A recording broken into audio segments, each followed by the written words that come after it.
হাই friends, মই লোহিত, মই YouTube channel nature and গাৰ্ডেনিঙত আপোনালোক সকলোকে স্বাগতম জনাইছোঁ। এয়া চাওক, এয়া হৈছে ডেনড্ৰবিয়াম লিণ্ডলেয়ি। আপোনালোকৰ চাগে বহুতৰে আছে ডেনড্ৰবিয়াম লিণ্ডলেয়ি। ডেনড্ৰবিয়াম লিণ্ডলেয়িৰ আপোনালোকে যতন বা কেয়াৰ বা আপোনালোকে কেনেকৈ ৰুব সেই বিষয়ে আপোনালোকক মই জনাই আছোঁ, কেনেকৈ ৰুব লাগে। বহুতৰে কৈ থাকে যে বহুতৰ মৰি যায় বা বহুতে গছত ৰুই দিয়ে, গছত ৰুলেও হৈ যায় ধুনীয়াকৈ, যেনেকৈ তামোল গছত বা তেনেকৈ আম গছত লগাই দিলেও হৈ যায় ধুনীয়াকৈ। কিছুমান মধুৰিআমৰ গছতো লগায় কিছুমানে, কিন্তু বহুতৰে আজিকালি প্ৰায় তেনেকুৱা ঠাই নোহোৱা হৈছে, বহুতে গছত লগায়। বহুতে ধৰক টিচু কালচাৰ পুলি যেতিয়া আনে বাহিৰৰ পৰা, কেৰেলাৰ পৰা হওক বা বাহিৰৰ পৰা, তেতিয়া তেনেকৈ লগোৱা থাকে, কিছুমানে তেনেকৈ ৰাখি দিয়ে। আৰু কিছুমান কি হয়, কিছুমানৰ বেয়াও হৈ যায়, কাৰণ বেছিভাগ টিচু কালচাৰ পুলিবিলাক আমাৰ কি কয় এই পটত লগোৱা থাকে, বাহিৰৰ পৰা আনিলে আপোনালোকে বা কোনোবা নাৰ্চাৰীৰ পৰা। আমাৰ ইয়াত যিহেতু সিহঁতৰ পলি হাউচত থাকে, যিহেতু আমাৰ তেনেকৈ পলি হাউচ নাই, আৰু পলি হাউচবিলাকত কি হয়, সিহঁতৰ টেম্পাৰেচাৰ কণ্ট্ৰল কৰি ৰাখিব পাৰে বা গোটেইখিনি সিহঁতৰ ছিষ্টেম চাইণ্টিফিকেলি কৰি ৰাখে, সেইটো কাৰণে সিহঁতৰ একো নহয়। কিন্তু আমাৰ ইয়াত অনাৰ লগে লগে বেয়া হৈ যাব পাৰে কেতিয়াবা। তাৰ পৰা আপোনালোকে ইয়াত তাতকৈ মানে আপোনালোকে যদি ভালকৈ ৰাখিব বিচাৰে, তেতিয়াহ'লে আপুনি কাঠৰ টুকুৰা ধুনীয়াকৈ লগাব পাৰে।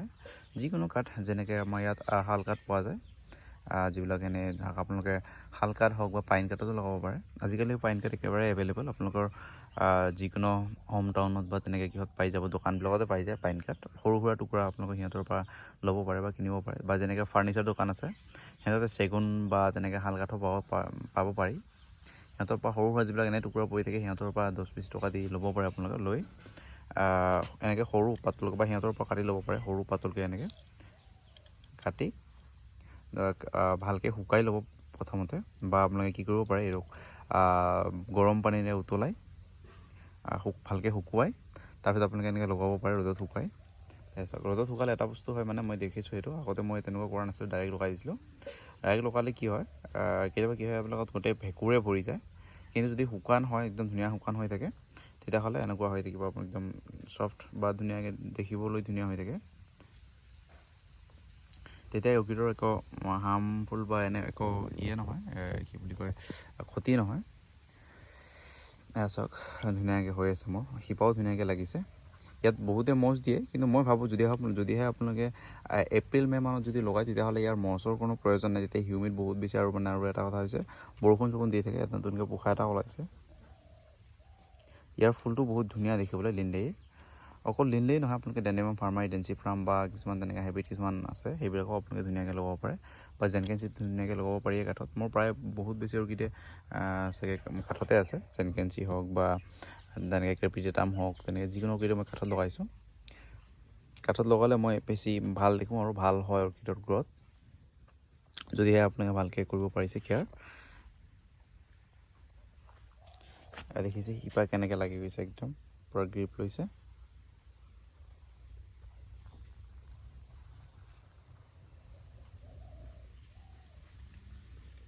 আপোনালোকেও এনেকৈ লগাব পাৰে। আৰু ইয়াৰ আপোনালোকে কেয়াৰ কেনেকৈ লগাব, আপোনালোকে দৈনিক পানী, যদিহে বৰষুণ দিয়া নাই, তেতিয়াহ'লে আপোনালোকে দৈনিক পানী দিব পাৰে এনেকুৱা কাঠৰ টুকুৰাত। আৰু আপোনালোকে এনেকৈ স্প্ৰে কৰি দিব পাৰে, বা আপোনালোকে যদি এনেকুৱা হৈ থাকে, তেতিয়াহ'লে আপোনালোকে এইটো এনেকৈ লৈ আপোনালোকে পানীত অলপ সময় 5 মিনিটমান ডুবাই আকৌ উঠাই থৈ দিব পাৰে হেঙিং কৰি। এনেকৈ হ'লে পানীটো ওলাই যায় ধুনীয়াকৈ। কিন্তু আপোনালোকে পটত দিলে কি হয়, নাৰিকলৰ বাকলি দি দিয়ে, নাৰিকলৰ বাকলি দি, কিন্তু তেতিয়া কি হয়, পানীবিলাক জমা হৈ থাকে আৰু সোনকালে নুশুকায়, সেইটো কাৰণে বহুতৰে ফাংগাছ লাগি অৰ্কিড মৰি যায়। কিন্তু কাঠৰ টুকুৰা হ'লে সেইটো নহয়, ধুনীয়াকৈ থাকি যায়। একো যিমান বৰষুণ পাওক বা পানী পাওক, ইমান তেনেকৈ ক্ষতি নহয়, যিহেতু পানী ইয়াত থাকিব নোৱাৰে, লগে লগে ওলাই যায় ইয়াৰ পানী। আৰু যদি আপোনালোকে ছানলাইটৰ কথা কয়, তেতিয়াহ'লে আপোনালোকে ফুল ছাইলেণ্টত নহয়, আপোনালোকে এনেকুৱা ঠাইত ৰাখক য'ত ছেমি ছানলাইট বা পাৰ্চিয়েল ছানলাইট, যেনেকুৱা ধৰক আপোনাৰ অলপ ৰ'দ পায় আৰু একদম ছাঁ নহয়, তেনেকুৱা ঠাইত ৰাখক। বেছি ছাঁত ৰাখিলে একচুৱেলি মই দেখিছোঁ, বেছি ছাঁত ৰাখিলে অৰ্কিড ইমান ভাল নহয় বা আপোনালোকৰ মজবুত নহয় বা ফুল নুফুলিব পাৰে। কিন্তু আৰু এটা কথা, ইহঁতৰ বিশেষকৈ যেতিয়া ডিচেম্বৰ-জানুৱাৰী মান আহে, তেতিয়া সিহঁতক ফুল ছাইলেণ্টত ৰখাটো বহুত বেছি প্ৰয়োজন বা জৰুৰী। যিহেতু তেতিয়া সিহঁতৰ ফুল ফুলা সময় আহি থাকে, তেতিয়া সিহঁতৰ অলপ ৰ'দ পালে বহুত ধুনীয়াকৈ ফুল ফুলে। এইটো আপোনালোকে চাব পাৰে, মই যিহেতু সেইটো চাইছোঁ বহুত দিন আগৰ পৰা, সেইটো কাৰণে মই ক'ব পাৰোঁ এইটো কথা। আপোনালোকেও কৰিব পাৰে কৰিব। আৰু যদি আপোনালোকৰ ছাইড বহুত বেছি চোকা, আৰু তেতিয়াহ'লে আপোনালোকে অলপ কম সময় ৰাখিলে হ'লে 1 ঘণ্টা 2 ঘণ্টামান ৰ'দত ৰাখি বাকী বা এনেকুৱা ঠাইত ৰাখক য'ত 1 ঘণ্টা 2 ঘণ্টামান ৰ'দ পায় বা ৰাতিপুৱা ৰ'দ পায় আৰু বাকী গোটেই দিন তেনেকৈ মানে ইমান ৰ'দ নাপায় বা ছাট তেনেকৈ থাকে।